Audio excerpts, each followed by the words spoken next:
Is that a firearm under your jacket? Don't reach for it. Just answer it. I don't know. I'm asking if it's a firearm. So if you reach for it, we have issues. It is. Okay, don't ever reach for it. Okay. Yep. Hey, I'm Officer Kennedy, murder victim. Earlier in our conversation being recorded. Okay. Yes, it is. Reason for the stop today is that unregistered tags are expired. Do you have your license on now?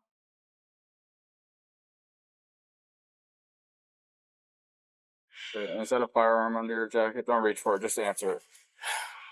I don't know. I'm asking if it's a firearm. So if you reach for it, we have issues. It is. Okay, don't ever reach for it. Okay. All right, here we go. This one escalates fast. What starts as a routine traffic stop instantly turns into a high-tension standoff the moment the officer spots what might be a firearm. Now, let's be clear. Depending on the state, simply possessing a firearm in your vehicle can be completely legal. But watch closely, because instead of calmly assessing the situation, this officer jumps straight into command mode, setting the tone for what quickly becomes a power struggle. Welcome to the channel, where we break down police encounters with facts, not feelings. If you support exposing misconduct and holding authority accountable, hit that subscribe button now, because this one, it's a masterclass in escalation. You do me a favor? I'd like to remove that from you. I would rather remove it myself. Okay, you're not going to do that. You're not going to put a firearm in your hands. Okay, so just hear me out. Stop talking. Just let me explain, okay? It's for my safety. I don't mean any harm to you. Excuse me, but it's about my safety. Okay, I'm not going to hurt you, nor am I putting off an intimidating Well, I'm not going to hurt you. This is what I would like to do, okay? All I would like you to do is cross your fingers like this, put your hand on your head, and I'd like to just grab and take it out. I'm not going to seize it or anything. No, I do not want my weapon outside of my vehicle. Where's your ID? I do not want my weapon outside of the vehicle. Where is your ID? I am willing to put my weapon on the dash so that you can clearly see it. Do not touch that, got it. Fine. Okay. Then it'll see where it's at. Put the paperwork on the dash for me. Put the paperwork on the dash. Why? Because I'm telling you to, and it's a lawful order. Put the paperwork on the dash now, and put your hands on the steering wheel and don't move them. Okay? You're being confrontational. You have a firearm. We're not going to play that game. I'm going to get your name, date of birth, and I'm going to continue my traffic stop. Do you understand that? Right off the bat, the officer initiates contact over expired tags, which is a valid reason for a traffic stop. No issue there. But watch the tone shift the second the firearm comes up.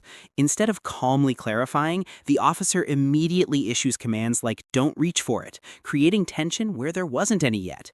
This is where professionalism matters. Officers are trained to control situations, not inflame them. At this point, the driver hasn't done anything illegal. So ask yourself, does this feel like a safety precaution or the beginning of a control issue? I think I'll just plead the fifth. That's fine. I recommend that. Well, if you're not going to plead the fifth, you're going to need to present me with an ID. Can you point to where your ID is? No, sir. You told me to put my hands on the steering wheel. But you told me you were going to plead the fifth, which means you're not going to talk anymore. Okay, if you're not going to talk, you can't tell me your name and your date of birth. Does that make sense? But will you tell me your name and date of birth? Not until I present this paperwork. Okay. 3216. Can I get another unit? I'm going to get my chief down here for you. Okay. Keep your hands right where they're at. I will keep them there as long as I can. Okay. Perfect. They need to remain there and your hand needs to stay away from them. And I already told you, I will keep them there as long as I can. This is not exactly a comfortable position.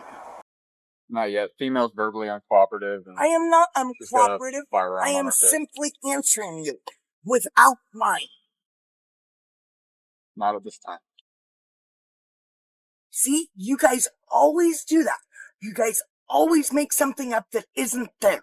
What did I make up today, ma'am? You're saying I'm being confrontational. I'm not being confrontational. Okay, maybe let me use a different word. Argumentative. Well, maybe argumentative, but I'd say so are you, because you're not getting everything you want exactly when you want it. Because I gotta survive every contact, and I'm gonna get what I want when there's a firearm involved. You know what? It's gonna happen. I'm sorry, but it's the police that have proved themselves to be unreliable. Oh yeah? Have you ever met me before? Yes, I have. You've met me. Where did you meet me? Matter of fact, really doesn't matter. Okay, so you haven't met me, so therefore you have no idea whether I'm reliable or not. All I know is you're wearing a monkey suit. A monkey suit? I believe it's a police uniform and a badge. But that's fine. I get what you're trying to do. You're mad at the badge, not at me. I'm just trying to go I home don't every day. trust the badge. Okay. Here's where things start going sideways. The officer begins issuing what they call lawful orders, like placing items on the dash and controlling the driver's movements, but doesn't clearly establish legal justification beyond "because I said so." That's a red flag. Under the Fourth Amendment, commands during a traffic stop must be tied to officer safety or the scope of the stop, not personal preference. What we're seeing here starts to look like a fishing expedition mixed with a bit of contempt of cop. The driver questions the authority, and suddenly the officer doubles down. And let's be honest, that phrase, "because I'm telling you to," isn't law, it's ego. You don't have to trust me, but not that I don't trust you, I can't trust you because I don't know you. Okay, I stop hundreds, possibly thousands of people every year, and I have to survive each of those contacts for a duration of 25 years. Okay? I understand that. I know how to do that, and I know how I want people to react if they do have a firearm, and so that's what I go off of. Okay. And I was willing to compromise with you, but you're not willing to compromise. You want it What your is the way. compromise? I am willing to put it on the dash, or even to allow you to put it on the dash. I would like to do that. Willing to allow you to remove it from my vehicle. Okay. I can work with you on that a little bit. If I'm going to put it on your dash, I'm going to unload it first. That's fine. Okay. Will you put your hands on your head with your fingers crossed so I can remove it from you? Thank you. I appreciate that. Any other firearms with you? No. Can I put my hands down now? Yes, ma'am. If you could keep them at least visible, that would be wonderful. Now, can I begin going over this paperwork with me that you're going to thoroughly disagree with me on anyway? I'm not saying I'm going to disagree with you. It may be legitimate. Okay? It is legitimate. I've done that's fine. research in my own Once I get this done, we'll move on with the rest of the stop.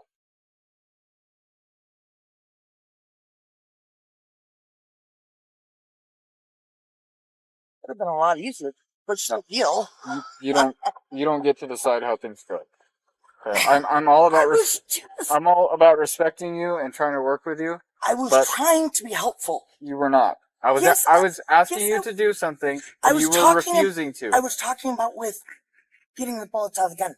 I was just it would have been easier and faster to get the bullets out if you'd have pushed the release. Okay. That's all I was trying to say. Before that, giving you a lawful order, and you were refusing to obey that. For personal feelings, I understand that. You did not prefer it that way. But there's times during a traffic stop or an interaction with police, you have to set your personal opinion or feelings aside to obey a lawful order. You agreed to put my weapon on my dash. Afterwards. No. Correct. You After I told you to put my weapon. Okay, we're going to stop this. I'm going to wait dash. for the chief. We'll go from there. I'm going to put it on the dash now. You need to not reach for it, and I'm going to put it on that side. Will you roll that window down? I have to turn. Just turn it to the on. Yeah, accelerator on. That's fine. So I'm gonna hold it here until the chief's here. Okay, where's your identification at? I will just wait for you. Fine with me. Ma'am, is there a reason that you're being difficult? I'm trying to give you every opportunity to... Quite honestly, I don't feel like repeating myself. And if I go through all this with you, then I have to go over it yet again with the chief. Okay. I don't feel like repeating myself. Okay. So, I am not refusing to identify. I am simply requesting that you take into account that there's more to it than maybe even what you know. I know you're an officer and you think you know all the laws. Sorry, but nobody knows all the laws. I've never claimed to. I would certainly hope not. I feel bad for anybody that has to. So, Chief, will you roll that window down for the chief so we can hear everything that's being said? So I have the firearm now. It's clear from her. So essentially, approached. I know she had the firearm on her hip. Not a big deal. I asked her if it was a firearm that she'd point at it or tell me instead of reaching it. She reached for it. Anyway, I asked her to put her hands on her head so I could remove it from her and take it back to my vehicle to secure it during the rest of the stop because she's mildly argumentative. She refused to do that. We ended up coming to a compromise. She let me take it off her and unload it. So it's been a bit of a confrontation. I've asked her for a license multiple times. She said she wouldn't give it until you got here, so that's where we're at. So can I have your license? I don't want to repeat myself. Okay, can I have your license, please? Just real quick, man. I'm just saying that my name's Chief Bruce. Like, I got my camera going too, so it is going to play like that. Tim, I've got my camera recording as well. Okay. Now, as I told you before I relinquish my information, I am going to go over this paperwork. Okay, that's fine. Okay? Now we're at peak tension, and the officer's justification becomes crystal clear. I need to survive every contact. While officer safety is absolutely legitimate, it does not override constitutional protections. That's not how the law works. Notice the shift. This is no longer about expired tags, it's about control.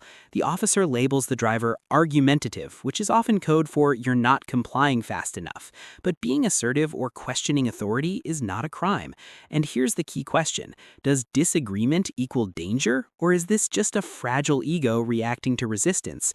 Because right now, it's looking a lot more like the latter. So, as you're asking me for my driver's license, I do want you to know that the right of the citizen to travel upon the public highways and to transport his property thereon by horse-drawn carriage, wagon, or automobile is not a mere privilege which may be permitted or prohibited at will, but a common right which he has under his right to life, liberty, and the pursuit of happiness. Under this constitutional guarantee, one may, therefore, under normal conditions, travel at his inclination along the public highways or in public places, and while conducting himself in an orderly and decent manner, neither interfering with nor disturbing another's rights. He will be protected, not only in his person, but in his safe conduct.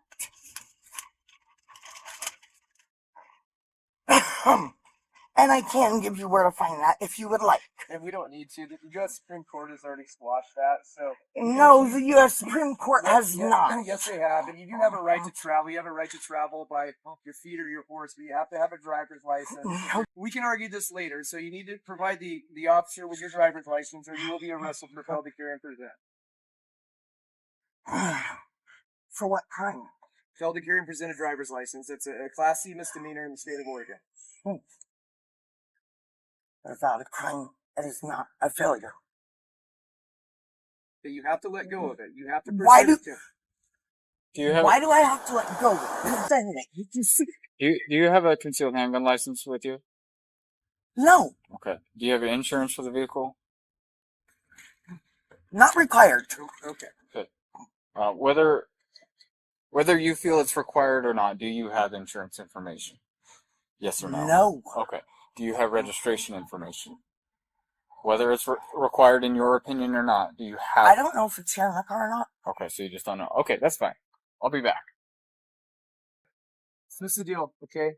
You need to step out of the vehicle because you're being placed under arrest for carrying a concealed firearm.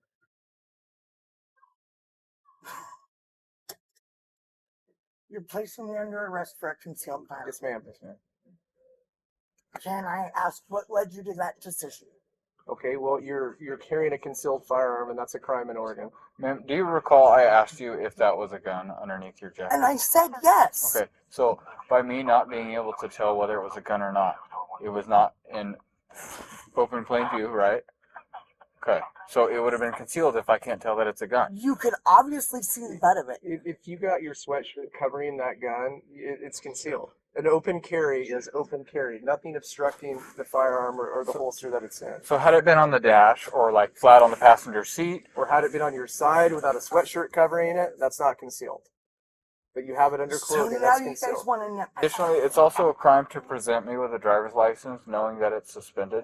I see you were convicted of driving while suspended in late December of 2021, which was only a few months ago. Additionally, you haven't been reinstated at all since then. So there's a pretty good inclination that you knew you were suspended and knew that license was not valid. That's also a crime in the state of Oregon. You're making assumptions. No, that's...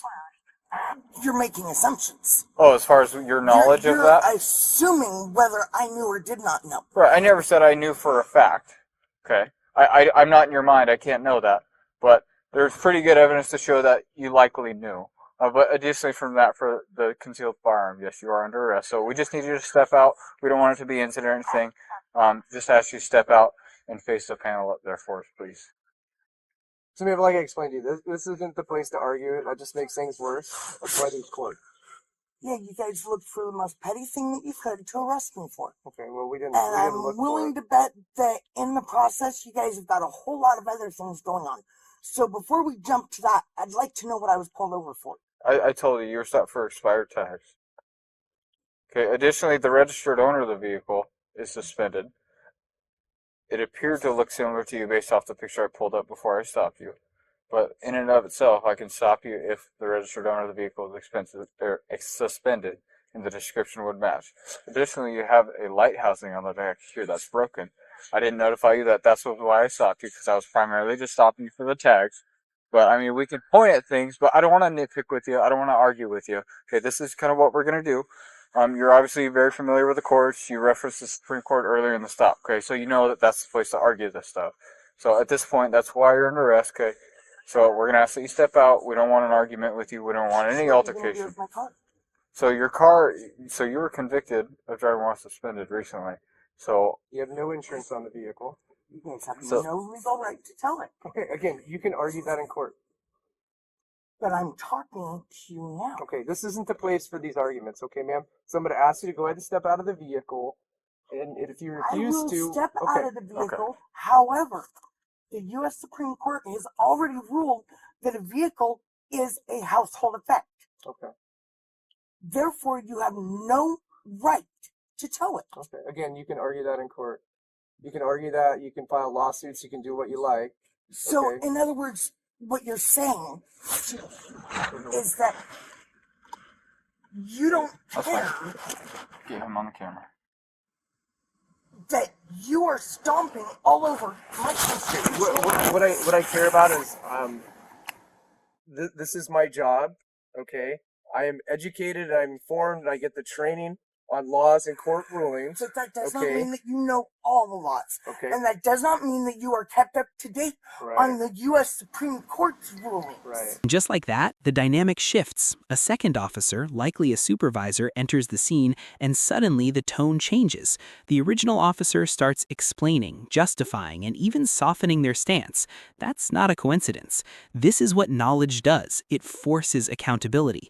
When citizens stand their ground and understand their rights, the entire energy of the encounter changes.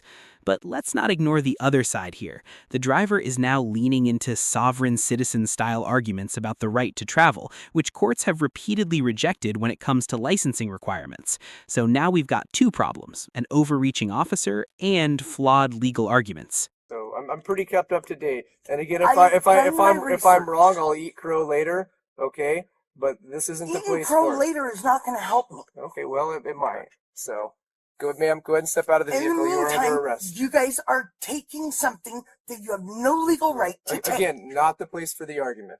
I have not even said that I'm going to tow it yet, but we need you to step out now so we can get you in custody safely, and then we'll go from there. So please face that way. Face that way and put your hands behind your back. Ow! Good. Would you please Do you need be 2 sets of cuffs?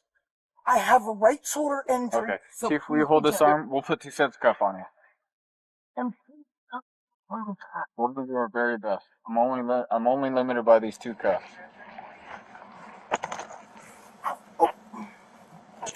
Too high. It'd be a little better if you were able to hold a little more still.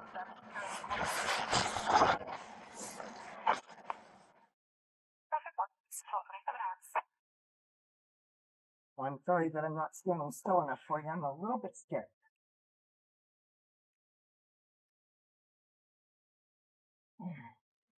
Okay. Let me check the tightness on this one. Real quick, ma'am, you do have the right to remain silent. Anything you say can't be used to court of law. You have the right to say present lawyer being questioned. If not power to hire a lawyer, one will be appointed to represent you at no expense. Do you understand those rights, yeah?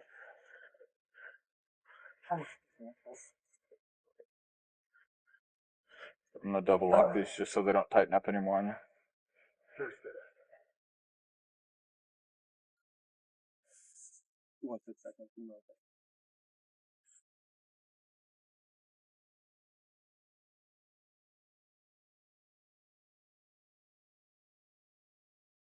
Okay, man. I'll have you walk back this way with me. The front of my car here.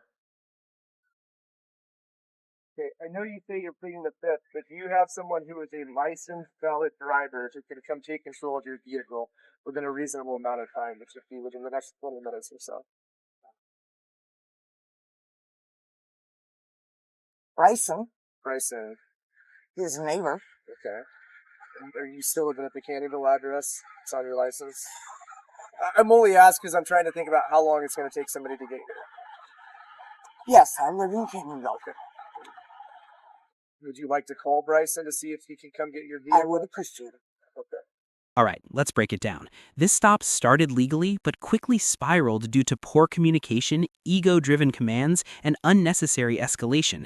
The officer had valid concerns about the firearm, but instead of de-escalating, they leaned into control tactics that made everything worse. That's a fail on professionalism. At the same time, the driver didn't do themselves any favors with pseudo-legal arguments that have zero standing in court. Rights matter, but so does understanding them correctly. Final verdict? Officer, 4 out of 10. Too emotional, too controlling. Driver, 5 out of 10. Stood their ground but brought weak legal ammo. If you want to see more breakdowns like this, where we separate law from ego, hit that like button, drop a comment with your verdict, and subscribe to support real accountability.